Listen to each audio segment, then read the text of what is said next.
Keep your hands in a relaxed state in your lap and gently close your eyes.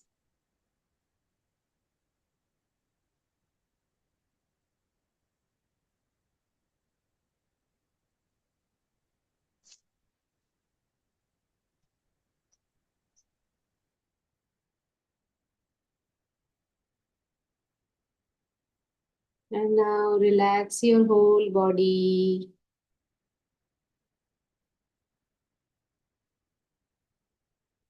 Scan your body from head to toe and see that each part of the body is completely relaxed. There is no tightness in the body, no stiffness. Relax your forehead, relax your facial muscles, relax your jaw, relax your shoulders, relax your back muscles,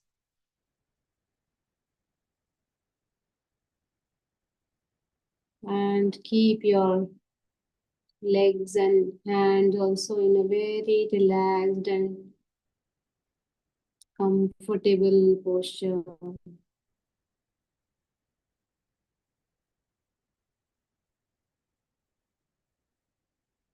And now, as you have totally relaxed your body, now bring your attention to your breath and observe your natural breathing.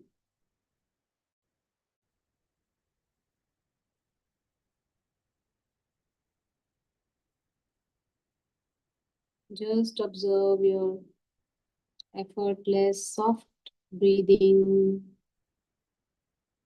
in a very relaxed and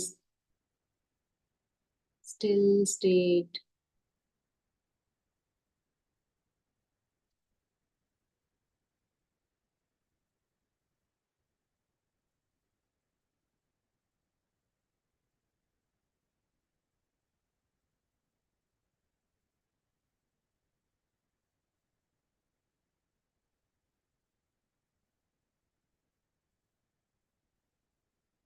Just be with this soft flow of breath, this beautiful flow of life.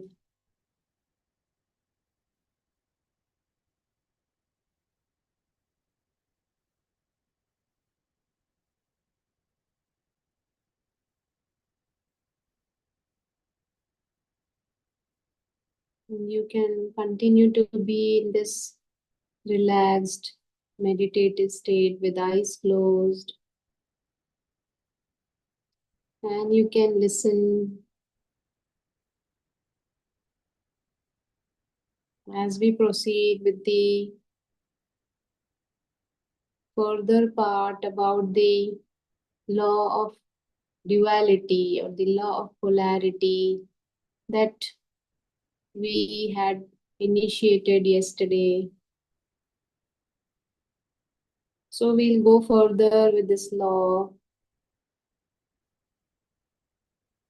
And yesterday we had learned that this creation is always in two polarities, in two extremes, which is called as dualities of good and evil, of kindness and cruelty, happiness, sadness, love and hate,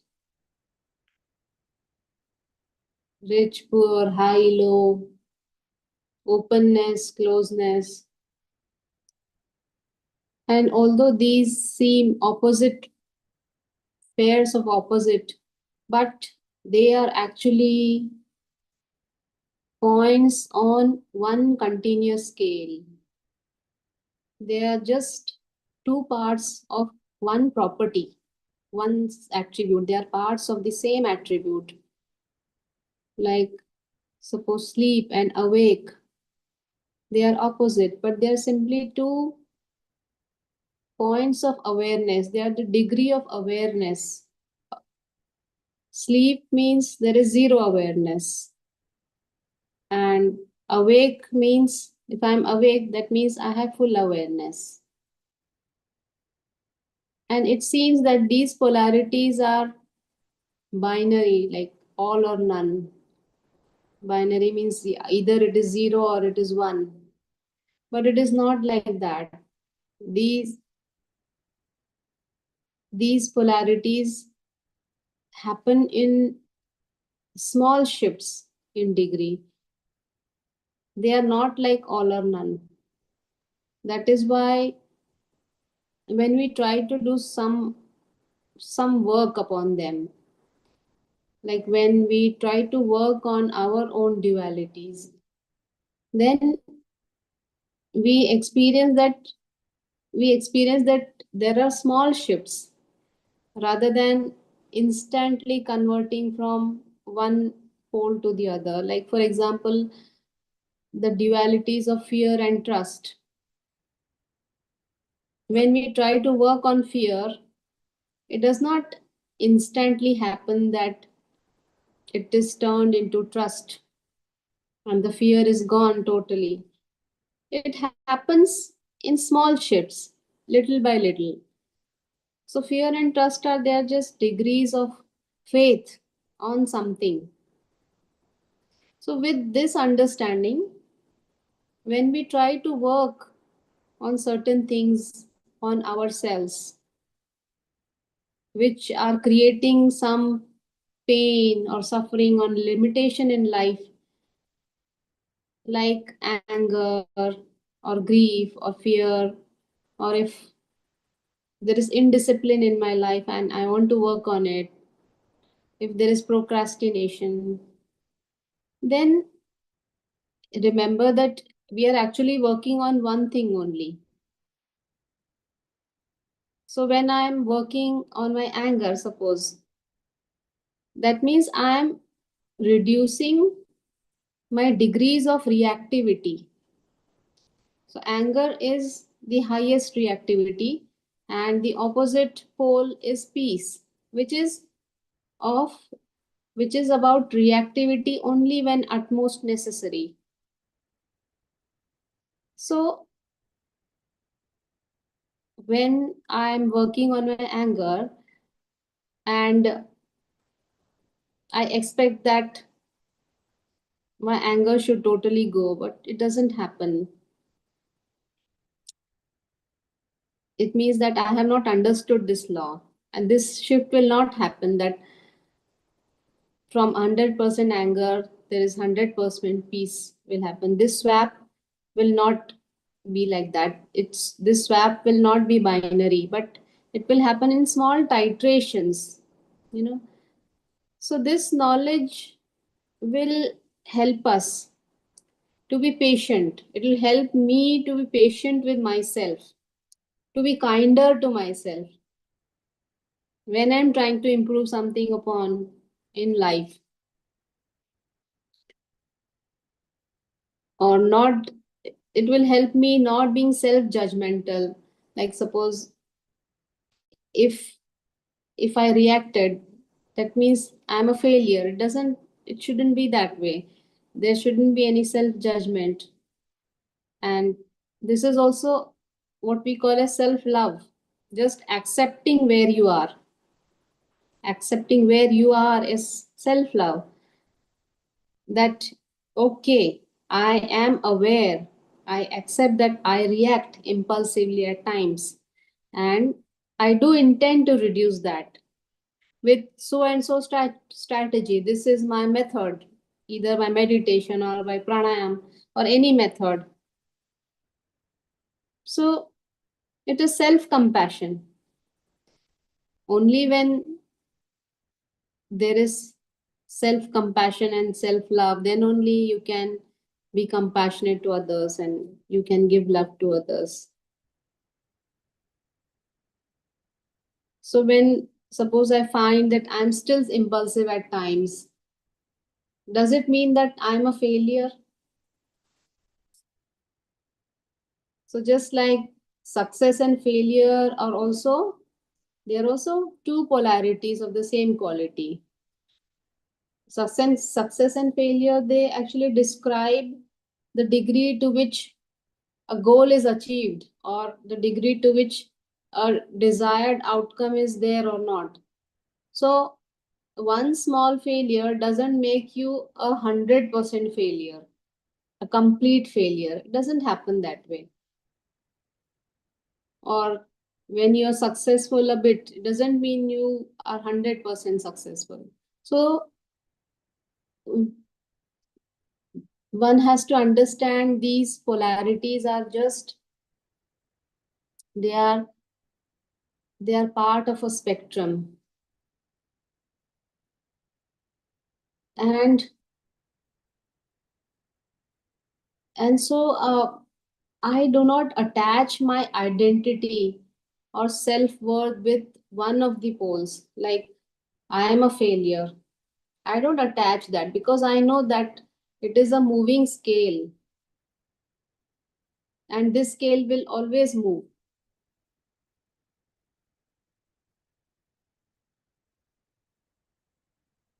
So the second thing to learn from this duality is that these dualities are not true. The two extremes are not true. True means what? True means not true in the absolute sense. These two polarities of everything, they are just relative to each other. For example, black and white. So when the shade of blackness or the degree of blackness gradually keeps reducing, then when the degree of blackness becomes absolutely negligible or nil, then we call that as white. And similarly, white is with zero blackness, we can call it that way. White means zero blackness. So each of these polarities, they are always in relativity with each other. For example, something, if I say something is beautiful, so it doesn't mean that it is absolutely beautiful, because sometimes what I find beautiful, another person may find it ugly. I may hate someone, but that person must be the most loved person for another. Or sometimes what is moral in one religion or one culture or one country may be immoral, unethical, or unlawful also in another. So the polarities are never absolutely true, they are just relatively true in that context. So we can see that these, they are not true. This is what I mean by the polarities are not true. So we need not take these polarities very seriously, because true means what? True means that it should be valid under all context. Think about it. Truth means it should be valid under all contexts. But when the context changes, then the polarities are not valid. And you can do this thought experiment. You should do this thought experiment and see. You pick up any pair of duality and test whether it holds true in all circumstances, whether it is true under all contexts. And you will find that there are many exceptions there. That means the dualities are relatively true only, they are partially true. So now when you look at dualities like this, then what happens? Your firm attachment to that one polarity will become little softer. You know, you will realize that, okay, this is not absolutely true. So you can be relaxed. You do not want to hold that tight, that, okay, I want this polarity only. I want this extreme only. I believe in this only. So this grip or attachment to one of the extreme, it just loosens, it softens, it fades off. The rigid ideas attached to one extreme, they fade off gradually. You can do this experiment and you can see. And when this happens, loosening of attachment, it is the highest achievement, I would say. This is a greatest achievement. Being less attached.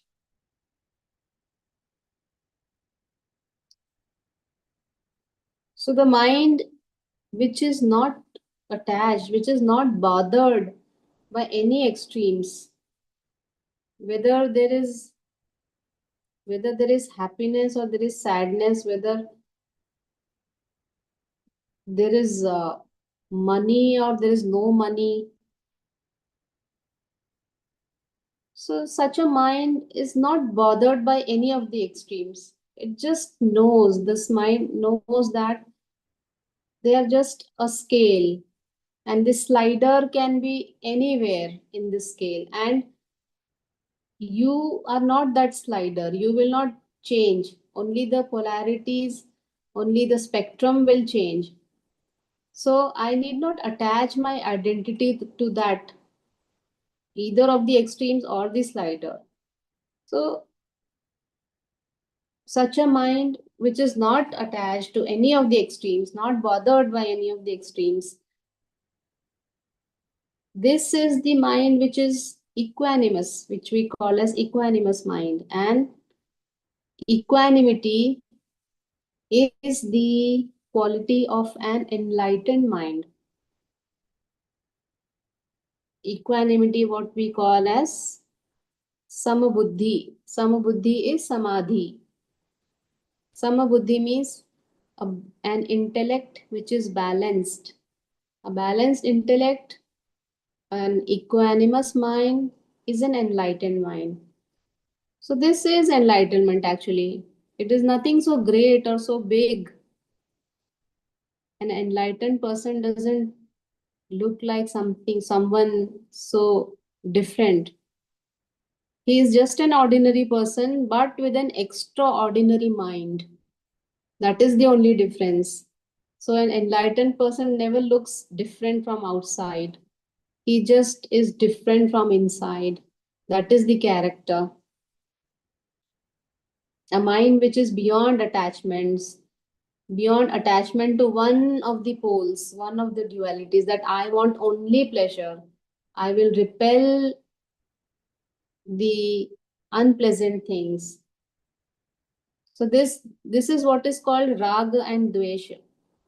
Raga means attachment and dvesh means repulsion.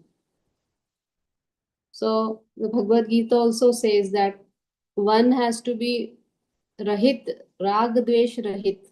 One has to be beyond attachment and repulsion. It is the most balanced state of mind. And this is the highest mind. This is an awakened mind.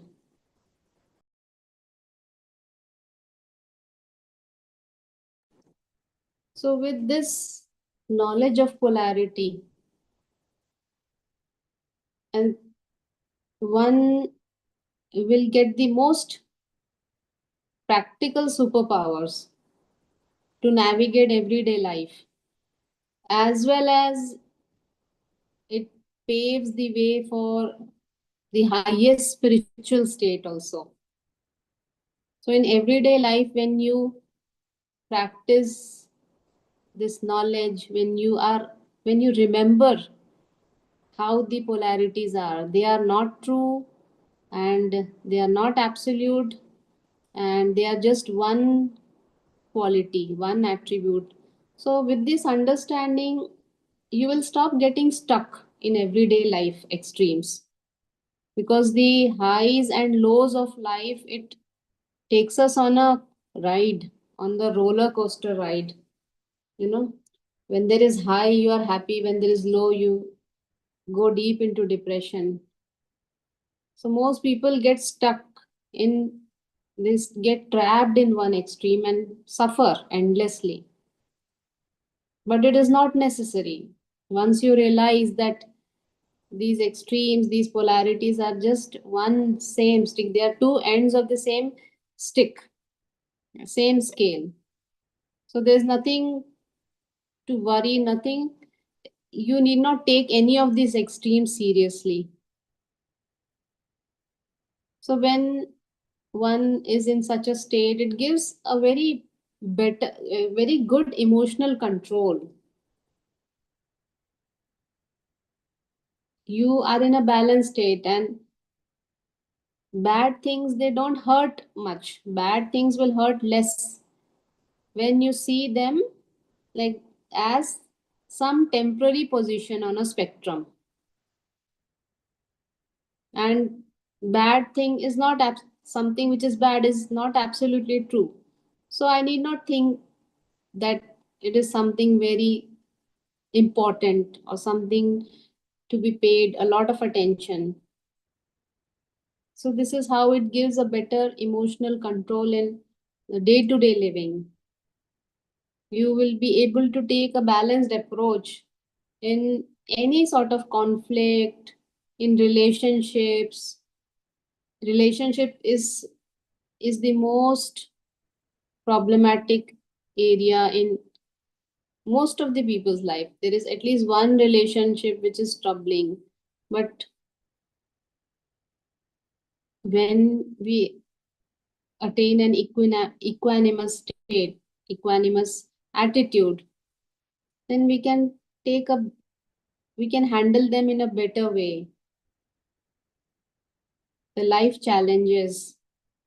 So we'll be able to handle them in a better way. The decisions we take, they will be more balanced and more rational.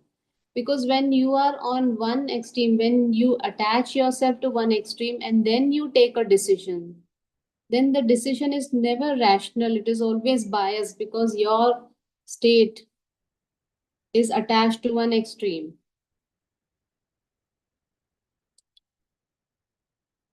And whenever there is balance, the mind is more creative.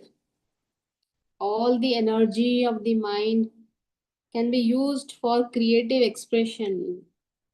And this is what we have to do. Always have something new to create, new to offer. So the mind will be highly creative when the mind is not trapped in the extremes of duality.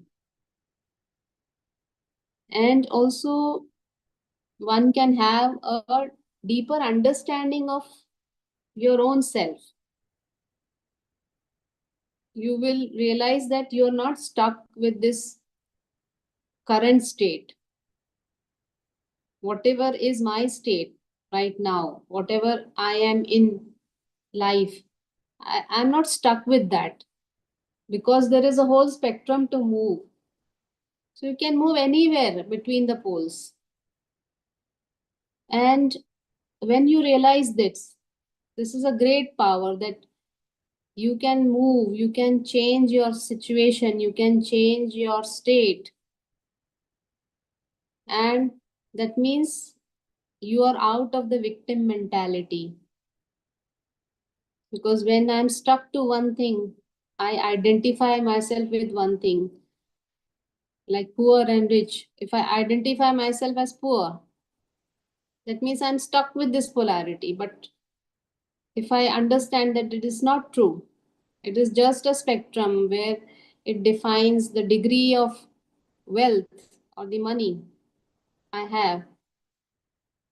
So then it changes the mentality, especially the victim mentality, because only when the inner is changed, then only it reflects in the outer. So whatever is reflected. Whatever I have in my mind, it will be reflected in my reality outside. And this is what the law of perception creation says. So each, you can see each of these laws, they are all interconnected. One law relates and connects with the other. They all have references, cross references, you can see. So overall, when there is understanding of this law of duality, the truth of this law, then a person will be able to play this game of life more skillfully. Otherwise, what happens that we are played by life. We are just at the mercy of life, and life turns and twists us as it happens, as it goes.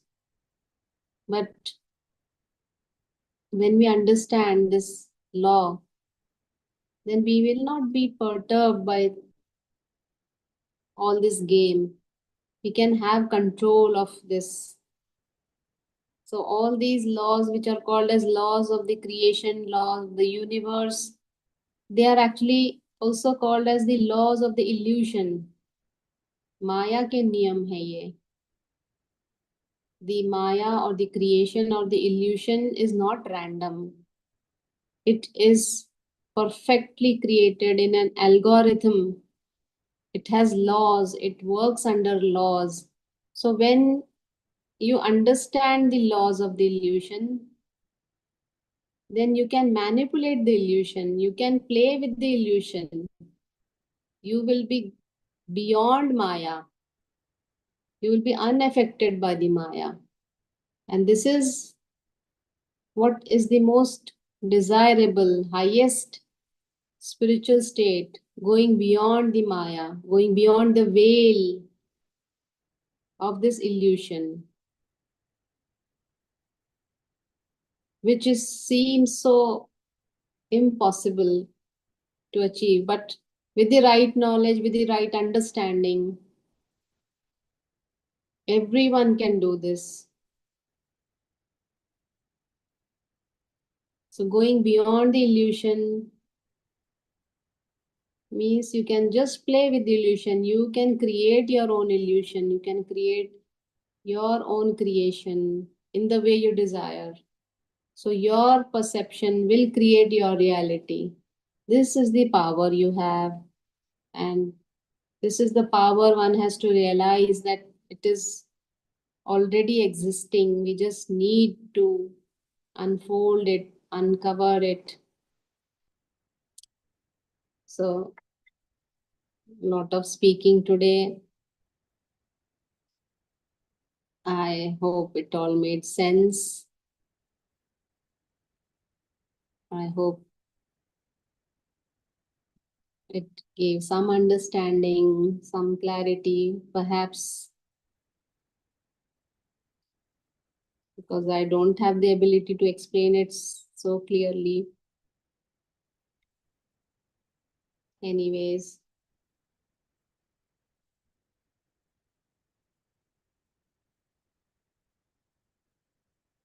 we would do these laws on alternate days. I felt that so that we can keep a gap of one day just to assimilate this knowledge, imbibe this knowledge, and do thought experiments with it. We can ruminate on this knowledge and just confirm it, whether it is correct or not, do simulations of circumstances and see whether these laws hold or not. So this type of contemplation will strengthen the understanding. So this is a very important thing, that you just don't listen to the knowledge. When you contemplate, then the deeper layers of knowledge open up. It is always, the knowledge has to be always involved with the buddhi. Only then it is worthwhile. Otherwise, it is just information. It is not knowledge. When you have made it your own, when you have verified it, when you found that it is true, then it becomes your own knowledge. It becomes true for you. Otherwise, it will be just information, plain information, nothing much. The time is up. So we'll just sit silently for 1 or 2 minutes and soak yourself in this beautiful knowledge.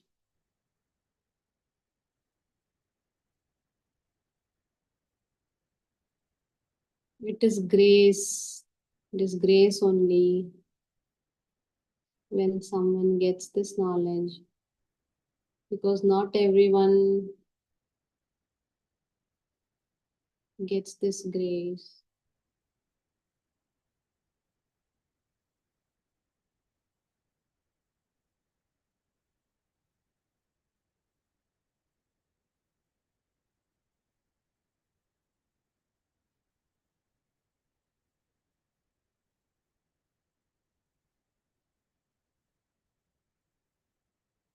So now,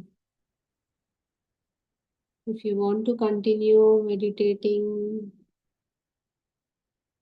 you can continue in this same posture with eyes closed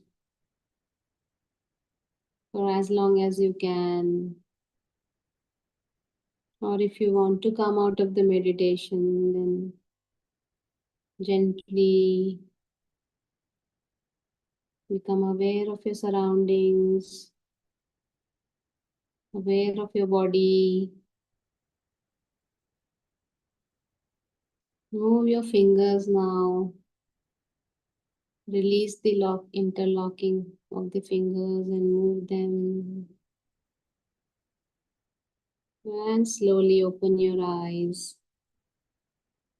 with a feeling of gratitude.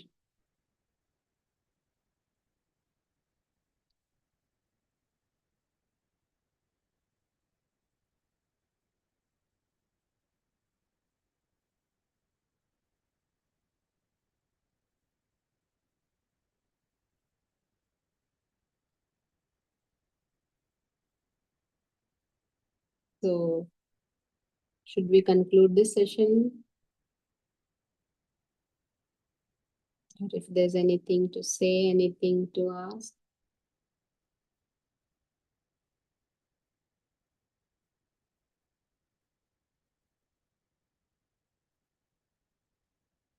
So again, we'll meet in the next session. Thank you everyone for joining.